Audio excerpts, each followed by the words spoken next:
disebut mulutnya diam tidak berselawat kepadaku, padahal Allah saja berselawat untuk Nabi. Allah dan malaikat saja berselawat.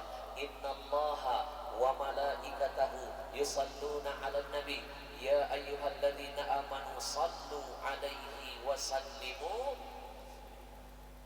Tidak ada amalan yang paling dahsyat yang pantas kita lakukan di hari ini kecuali adalah diantaranya yang paling afdal adalah berselawat kepada Nabi, karena Rasul yang memohon kepada Allah tentang hal itu.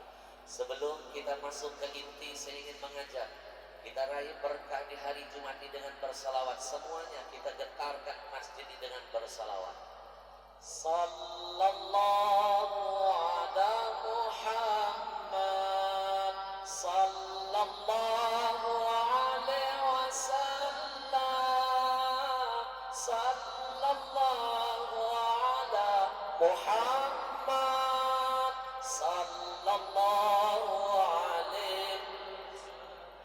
Hadirin yang dimuliakan Allah, 10 menit ke depan mohon keikhlasan dan keridhaannya. Izinkan saya membedah singkat buku karangan yang saya tulis selama 3 tahun setengah. Buku ini sudah sukses menembus angka hampir 1 juta buku terjual. Buku ini sudah diangkat menjadi film layar lebar dakwah pertama saya. 1 hari sebelum Idul Adha film saya dibeli RCTI, tayang kemarin di TV swastanya.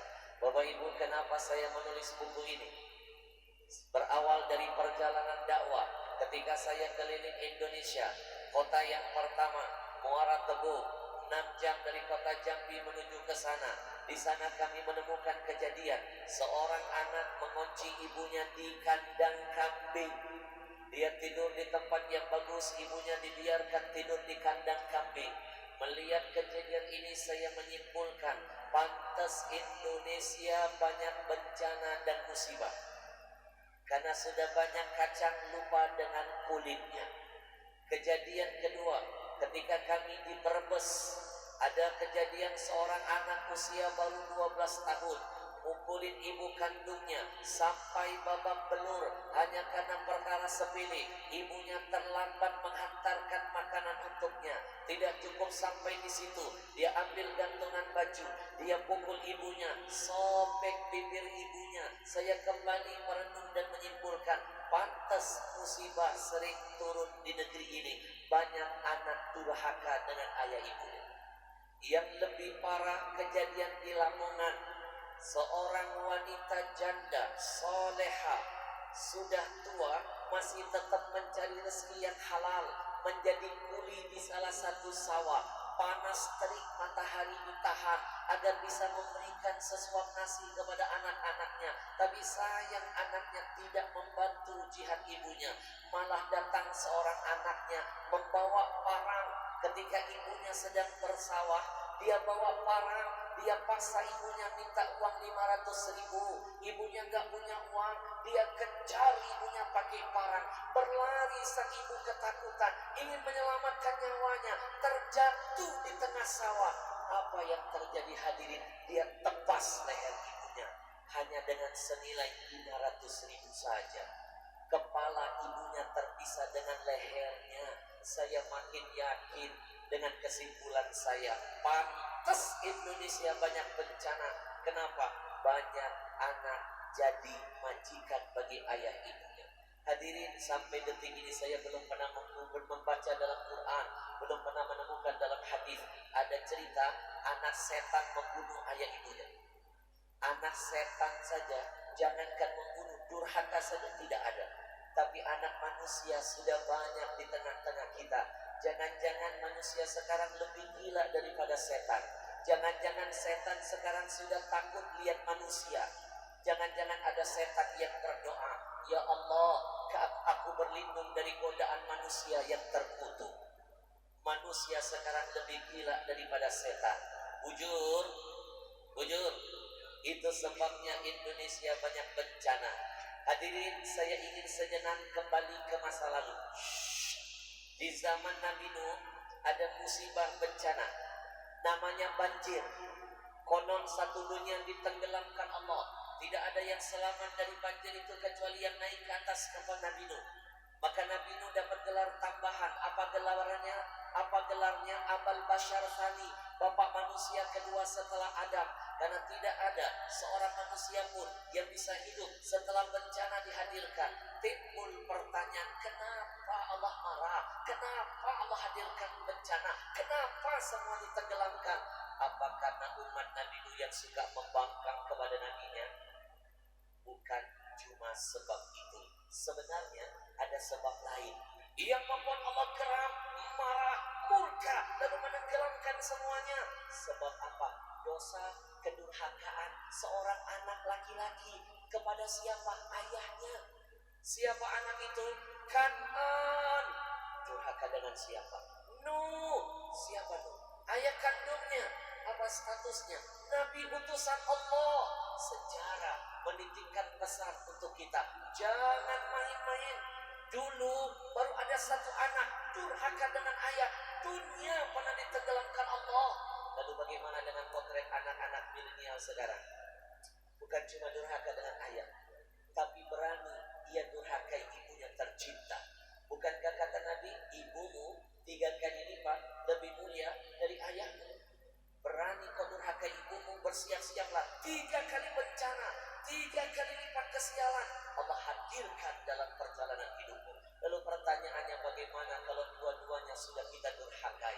Itu sebabnya kenapa Indonesia ada tsunami, banjir bandang, tanah longsor, gunung meletus, gempa bumi, likuifaksi, angin puting beliung.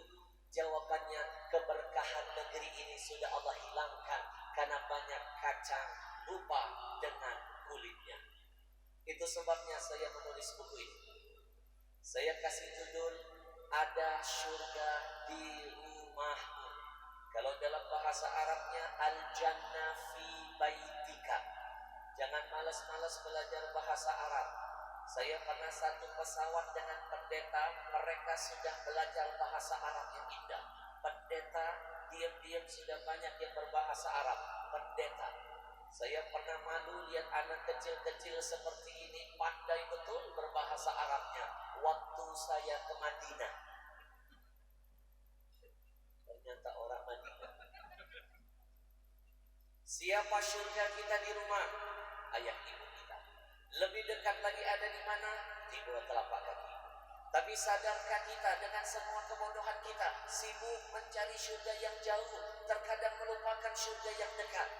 Saya beberkan sedikit saja. Yang pertama, setiap sholat lima waktu kita berzikir, menyebut kalimat Alhamdulillah, Alhamdulillah, Alhamdulillah. Kita bersyukur kepada Allah, tapi tidak pandai berterima kasih kepada ayah ibu. Ditolak syukur kita kepada Allah. Bukankah dalam Quran ada ayat yang berantai, tidak bisa dipisah antara satu dengan yang lain?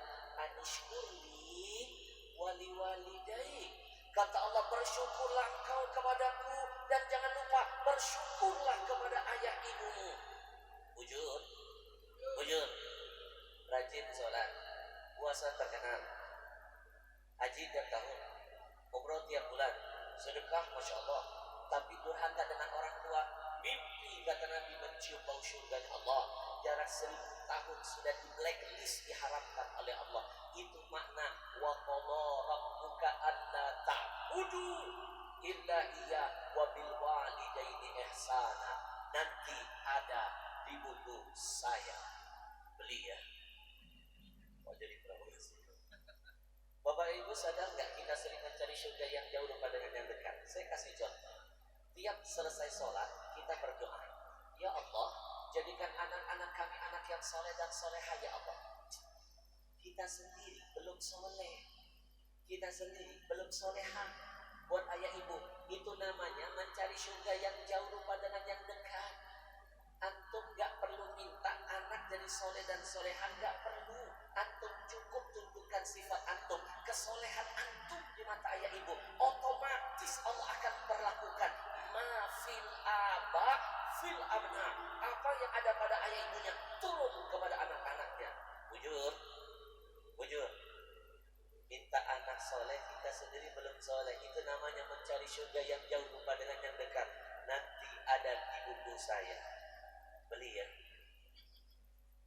Sadar gak kebodohan kita ketiga? Ngomong dengan teman bisa lembut. Uji, uji, nun sewu, punten. Ngomong dengan orang tua galaknya kayak 17 jin.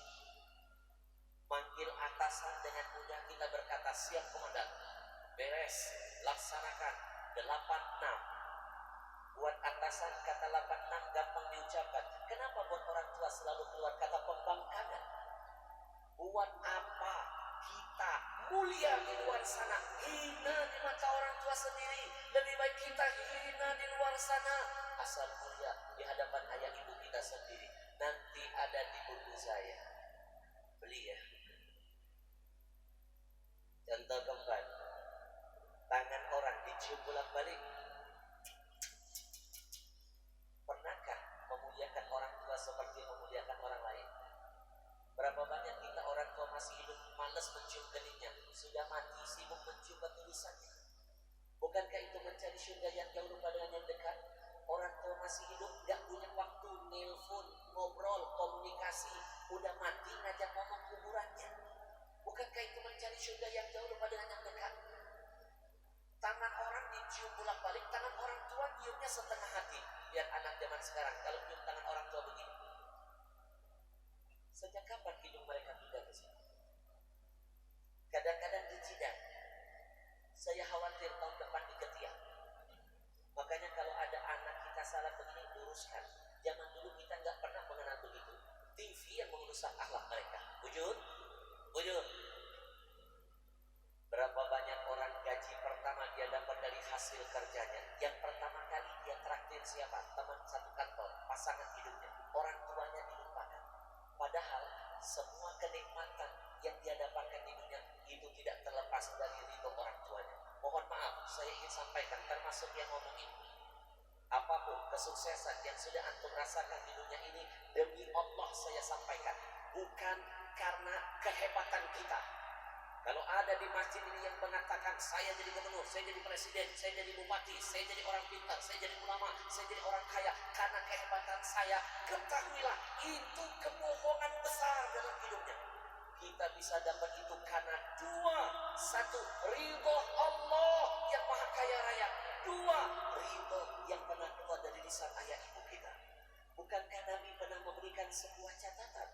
Ridho Allah fi ridho walidain.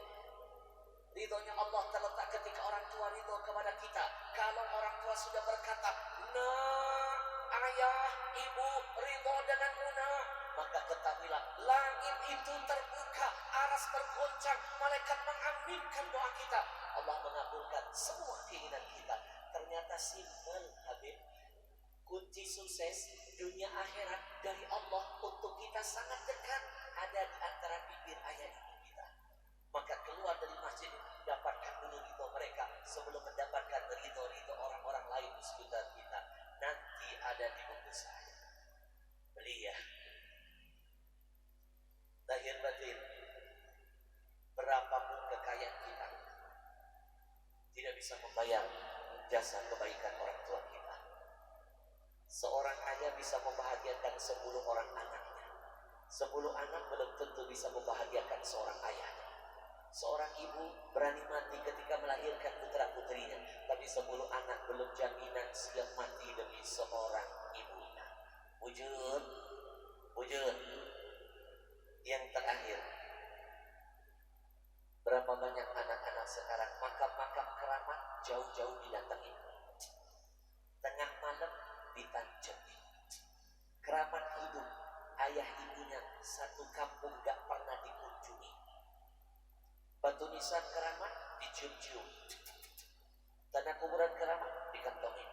Orang tua keramat hidup karunia terdekat dari Allah, kenapa disia-siain? Silaturahim itu yang hidup dulu, baru yang mati. Kalau yang mati gak perlu dicium nisannya. Orang mati itu cukup kirimin Al-Fatihah, kirimin amal, sudah bahagia. Gak percaya silakan mati, kita Fatihah. Habib Ahmad Al-Habsyi katanya, amalan buat mayit itu gak nyampe Habib. Orang kalau meninggal dunia amalannya terputus. Orang tidak bisa menerima amalan dari orang lain. Ini pendapat salah memahami dalil. Bapak Ibu, kalau kita yang hidup tidak bisa memberikan manfaat buat yang mati, pertama, pesan saya, buat apa sholat jenazah? Bukankah sholat jenazah isinya doa yang diucapkan dari yang hidup buat yang mati? Kalau seandainya yang mati selama mati membawa iman kepada Allah dan Rasul tidak bisa tidak bisa mendapatkan manfaat kebaikan dari yang hidup, buat apa Nabi mengajarkan lewat lisan Aisyah istrinya kalau lewat kuburan ada salam khusus?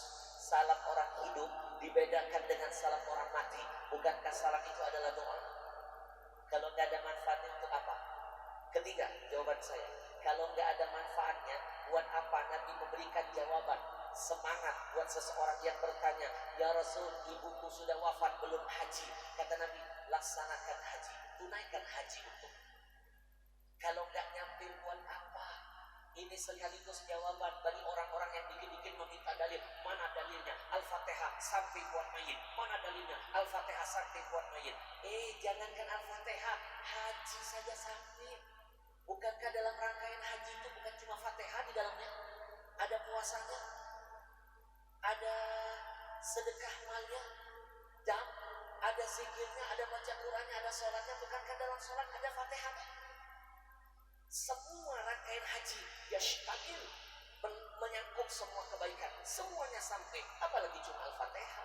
Wujud. Kalau seandainya kebaikan yang hidup gak bisa diberikan kepada yang mati, buat apa? Ketika Nabi akan mensolatkan jenazah, Nabi tanya, jenazah ini ada hutang tidak? Sahabat bilang, ada ya Nabi. Kalau begitu saya tidak mau mensolatkannya, silakan kalian yang mensolatkan. Tiba-tiba Qatadah langsung berkata, ya Rasul, biarkan saya yang membayarkan hutang. Baru Nabi mau mensolatkannya. Kalau nggak ada manfaatnya ngapain? Bujur. Sallallahu alaihi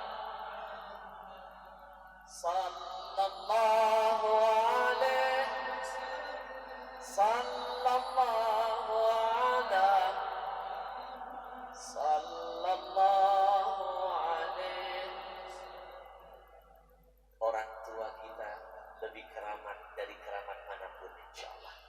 Saking keramatnya, jangankan mereka mendoakan, mereka nyumpahin bisa jadi doa. Doanya makbul, sumpahnya manjur. Di buku saya ada cerita, salah seorang imam terkenal, imam nomor 1 di Masjidil Haram, namanya Imam Sudais. Dulu sebelum jadi apa-apa, ketika remaja, Sudais pernah bikin salah dengan ibunya. Ibunya marah, keluar sumpah dari ibunya untuk Sudais. Sudais, engkau sudah menyakiti hati ibu. Ibu kesal, ibu sumpahin kamu nak. Ibu sumpahin kamu jadi imam besar Masjidil Haram. Sumpah, jadi doa bawa berkah. Sudais ditakdirkan jadi imam di sana. Pelajaran buat bapak-bapak, semarah apapun sama anak, jaga ucapan. Jangan sekali-kali memarahi anak lalu berkata, bodoh banget sih, nanti doanya jadi bodoh. Anak nakal kita pukul, setan tuh, jadi apa? Sekalipun kita marah, pastikan marah jadi berkah. Cubit anak kita, jadi sekda. Jadi sekda yang beriman seperti beliau Habib Takbir. Jadi presiden, jadi wakil presiden, jadi orang kaya dermawan. Saya teringat, saya punya kakek dari Yaman, suka pakai tali pinggang hijau. Kalau saya bandel, saya cucu nomor 1. Kalau bandel dipukul Habib pakai tali pinggang hijau. Kalau berantem dipukul. Selalu saya ingat kakek saya kalau pukul nyumpahinnya pakai doa. Getar jadi orang alim, getar jadi ulama. Nyadar sekarang. Ternyata orang zaman dulu semarah apapun dengan anak cucunya, dia hantarkan amarahnya, dia jadi berkah buat masa depan cucunya. Takbir. Masih ingat kisah maling kundang yang di Padang, yang durhaka dengan ibunya? Namanya siapa tadi? Maling kundang. Itu baru maling kundang, belum yang maling bansos, belum yang maling motor, maling mobil. Jangan main-main orang tua keramat hidup. Jangan cari keramat yang lain sebelum dapatkan dulu keramat hidupmu. Nanti ada di buku saya. Baik. tutup majelis ini dengan sebuah renungan. Demi Allah, saya pastikan demi Allah, jangankan harta, nyawa tidak akan bisa membayar pengorbanan ayah ibu. Di buku saya ada sebuah kisah. Kisahnya akan menutup taklim singkat hari ini. Seorang sahabat Nabi, Abdullah bin Umar, satu hari berada di depan Ka'bah. Tiba-tiba dia menangis terharu karena melihat seorang anak muda sedang menggendong wanita tua di atas lehernya. Tidak semua tetesan air mata menandakan kesedihan. Ada kalanya ketika melihat sesuatu kita terharu, mata keluar sendiri airnya. Wujud Abdullah bin Umar terharu lihat anak muda yang hebat. Lalu dia bertanya, "Nak, siapa wanita tua yang ada di lehermu itu, nak?" "Ibuku, Imam, ibuku." "Ibumu?" "Betul, Imam." "Hebat kamu, nak." "Apanya yang hebat, Imam?" "Aku dengar-dengar kata orang kamu gendong ibumu dari Yaman yang jauh sampai ke Mekah." "Betul, Imam." "Kakimu sampai berdarah-darah karena melewati padang pasir yang panas." "Iya, Imam." "Kulitmu sampai mengelupas karena terik matahari menyengat." "Imam, Imam, biarkan kulitku, biarkan kakiku, bahkan biarkan nyawaku jadi taruhan di hadapan Allah Tuhanku. Betapa aku sangat cinta dengan ibuku." "Imam, aku gendong ibumu dari Yaman ke Mekah. Aku tahan rasa sakit itu. Aku hantarkan ke rumah Allah. Aku muliakan di depan rumah Allah. Aku bawa mengelilingi Ka'bah. Ibu di atas gendonganku. Apakah dengan cara begitu aku sudah bisa membayar jasa ibu kepadaku?" Abdullah bin Umar tanpa menangis lalu berkata, "Nah, demi Allah, 1000 kali kamu gendong ibumu dari Yaman sampai ke Mekah. 1000 kali kakimu berdarah-darah, 1000 kali kulitmu mengelupas, 1000 kali kamu tawaf mengelilingi Ka'bah, tiap hari sekalipun ibu di atas lehermu, itu tidak akan bisa menembus satu teriakan rasa sakit ibumu yang pernah ia teriakan waktu melahirkan. Itu tidak akan bisa menembus satu tetes darahnya yang pernah ia keluarkan waktu melahirkan. Ayo kita merenung bersama. Kalau satu teriakan, satu tetes darah tidak bisa ditebus dengan jihad seberat itu, pertanyaannya buat diri saya yang bodoh ini dulu, dan buat semua yang saya muliakan, bagaimana cara menghapus goresan luka yang terlalu sering kita tancapkan di hati mereka, yang sampai mereka menutup matanya menghadap Allah Tuhannya. Belum pernah ada kata maaf untuk kita, belum pernah terdengar kata ridho di telinga kita. Mimpi dapat ridho Allah, ridho orang tua sampai mati gak pernah sampai di telinga. Maka hari ini saya ingin mengajak Bapak Ibu, hari Jumat berkah, bertobatlah. Tidak ada manfaatnya kau sombong di hadapan ayah ibu. Temui ayah ibu, cium tangannya, cium keningnya, dapatkan ridhonya. Allah hadirkan ridho dalam setiap langkah. Kita tutup majelis ini dengan bermuhasabah. 1 menit ke depan saya mohon tundukkan kepala, tundukkan kepala. Bayangkan wajah ayah ibunya. Tutup matanya. Bismillahirrahmanirrahim. Allahumma salli wa sallim ala sayyidina Muhammad wa ala ali sayyidina Muhammad. Wahai dikau yang cinta dan sayang kepada ayah ibunya, tutup matamu, tundukkan kepalamu, hadirkan hatimu, panggil nama ayah ibumu dari kalbu. Bayangkan seolah-olah saat ini kau sedang memegang lembut kedua tangan ayah ibu. Bayangkan seolah-olah saat ini kau sedang mencium pipi, kening dan tangannya. Bayangkan suasana ketika kau pernah sholat berjamaah dengan mereka. Bayangkan suasana ketika kau pernah makan dan bercanda dengan mereka. Hadirkan semua kebaikan yang pernah mereka berikan kepadamu. Hari ini tanyakan hati kecilmu, kebaikan apa yang pernah kau berikan untuk membahagiakan ayah ibumu. Sadarkah kita?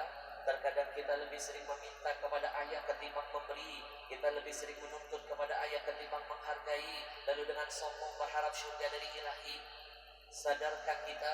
Terkadang kita lebih sering membuat ibu menangis ketimbang tersenyum, lebih sering membuat ibu murka ketimbang ridho, lalu dengan sombong berharap syurga dari Allah. Istighfar, wahai saudaraku, istighfar. Teruslah tundukkan kepalamu. Bayangkan semua dosa dan kezaliman yang pernah kau lakukan kepada ayah ibu. Bayangkan semua kebodohan yang pernah kau lakukan kepada mereka, yang mungkin karena kezalimanmu pernah menggoreskan luka di hatinya, yang mungkin karena kedurhakaanmu pernah membuat mereka sujud di atas sajadahnya, mengadu kepada Allah, menangis bahwa mereka menyesal melahirkan anak-anak durhaka sepertimu, istighfar kepada Allah. Satu tetes air mata keboliman yang pernah kita keluarkan dari mata ayah ibu kita, kalau hari ini kita tidak segera taubat, meminta maaf kepada keduanya, demi Allah setiap tetes air mata itu akan diganti oleh Allah dengan ribuan azab, bencana, musibah, kesialan menghampiri hidup kita. Tapi setiap senyuman yang kita hadirkan dari wajah ayah ibu kita karena akhlak kita, karena kebaikan kita, karena bakti kita, maka setiap senyum itu akan menjadi asbab 1000 nikmat, rezeki, keberkahan, kebahagiaan, ampunan akan Allah hadirkan dalam hidup kita. Istighfar kepada Allah. Kalau kita lebih sering membuat mereka menangis ketimbang tersenyum, istighfar kepada Allah. Teruslah membayangkan dosa-dosa apa yang pernah kau lakukan. Menangislah kau hari ini, menangislah. Sebelum Allah membuat kau menangis selama-lamanya di akhirat nanti. Menangis di dunia sebentar, menangis di akhirat selama-lamanya. Istighfar kepada Allah. Kalau yang ada di rumah Allah saat ini adalah anak-anak yang pernah membenci orang tuanya, istighfar kepada Allah. Kalau kita pernah membentak keduanya, istighfar kepada Allah. Kalau kita pernah memusuhi mereka, istighfar kepada Allah. Kalau kita pernah memandang wajah mereka yang penuh dengan keberkahan, kita pandang dengan kebencian dan amarah, istighfar kepada Allah. Kalau kita pernah mencuri milik mereka, istighfar kepada Allah. Kalau kita pernah memukul keduanya, istighfar kepada Allah. Kalau kita pernah melupakan kehidupan mereka, demi Allah kita akan sadar betapa mahal ayah ibu kita ketika jenazahnya terbaring di hadapan kita. Di masa kecil ayah sering menggendong kita, mungkin besok kita yang menggendong jenazah ayah kita. Di masa kecil ibu selalu memandikan tubuh kita, mungkin besok Allah takdirkan kita yang akan memandikan sekujur jenazah tubuh kita. Sekujur jenazah tubuh ibu kita, istighfar kepada Allah. Ya Allah, di hari yang berkah ini kami mengangkat tangan, menundukkan kepala, menghadirkan hati, mengakui semua kemudahan kami. Yang sibuk mencari syurga yang jauh lupa dengan yang dekat. Jangan kau jadikan anak-anak kami kelak lebih zalim dari apa yang pernah kami perbuat kepada mereka ya Rabbana. Bagi ayah ibu kami yang masih hidup, kami mohon panjangkan umurnya, sehatkan badannya, kuatkan imannya, angkat penyakitnya ya Rabb. Berikan kami kesempatan untuk bisa berbakti kepada keduanya di sisa-sisa umurnya. Kami mohon ya Rabb, luaskan rezeki kami agar kami bisa menghajikan dan mengumrohkan mereka. Jangan kau tutup mata mereka ya Allah sebelum mereka melihat akhlak kami yang indah. Jangan kau kunci mulut mereka selama-lamanya ya Rahman. Sebelum kami mendengar kata ridho yang keluar dari lisannya, kami belum siap melihat jenazah mereka, kami belum siap menghantarkan jasad mereka ke alam kuburnya. Kami mohon ya Rabb, berikan kami kesempatan kedua untuk bisa berbakti kepada mereka di sisa umurnya ya Allah. Ya Allah ya Rahman, ya Allah ya Rahim. Bagi ayah ibu kami yang sudah wafat, bagi ayah ibu kami yang sudah meninggal dunia ya Allah, sayangi mereka ya Rabb seperti mereka pernah menyayangi hidup kami. Luaskan kubur mereka ya Allah, hujani dengan rahmat dan maghfirah-Mu. Kami menyesal pernah melupakan mereka, kami menyesal pernah membenci mereka, kami menyesal pernah durhaka dengan mereka. Kami rindu dengan ayah ibu kami ya Rahman, kami rindu. Kami merindukan suasana bisa sholat berjamaah dengan mereka. Kami merindukan ya Rabb bisa haji dan umrah dengan keduanya. Kami merindukan bisa makan dan bercanda dengan mereka. Kami butuh pernah menyanyiakan kesempatan indah yang Kau berikan itu. Kami butuh ya Allah. Kami sadar sekarang betapa mahal mereka ya Allah. Ketika mereka wafat pergi meninggalkan kami selama-lamanya, kami hanya punya satu harapan, bangkitkan kami bersama ayah ibu kami di dalam syurga bersama dengan Nabi-Mu. Semuanya di hari yang berkah ini kita bertaubat berjamaah. Ikuti saya, Rabbil firli, Rabbil firli, Rabbil firli, wali walidayya warhamhuma kama rabbayani saghira walhamdulillahi rabbil alamin. Bapak Ibu, dapatkan karya saya ada di depan sana. Niatkan, di setiap pintu ada bukunya. Niatkan beli bukunya, hadiahkan ke anak cucunya. Niatkan jadi asbab hidayah anak kita lebih baik dari kita. Dan niatkan infak di hari Jumat ini. Niatkan jadi kiriman amal sedekah terindah buat ayah ibu kita. Bagi yang ingin menonton film karya saya bagikan lewat WA. Izinkan saya memberikan nomor WA saya, boleh? Biar jadi silaturahim di antara kita. Tidak selesai sampai di sini, insya Allah kita berkumpul di surga bersama Rasulullah. Silakan catat nomornya. Nanti sekaligus kita jadikan nomor ini menjadi ajang diskusi. Kalau ada yang mau bertanya tentang hukum agama, silakan WA, saya hadirkan jawabannya. Silakan catat nomor. Nanti tolong langsung dikirim WA. Assalamualaikum Habib Al-Habsyi, kami warga Banjarbaru Kalsel. Kirimkan link film dakwahnya. Saya kirimkan linknya, ajak nonton anak-anaknya. 0853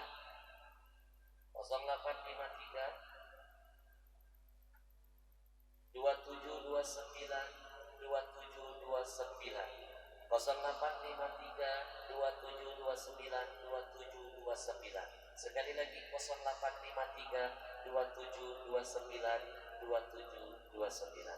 Hadirin yang dimuliakan Allah, yang terakhir, jangan anggap enteng doa Rabbil firli wali walidayya warhamhuma kama rabbayani shaghira. Saya tutup dengan satu hadis. Innallaha yarfa innar rajul la turfa darajatuhu fil jannah.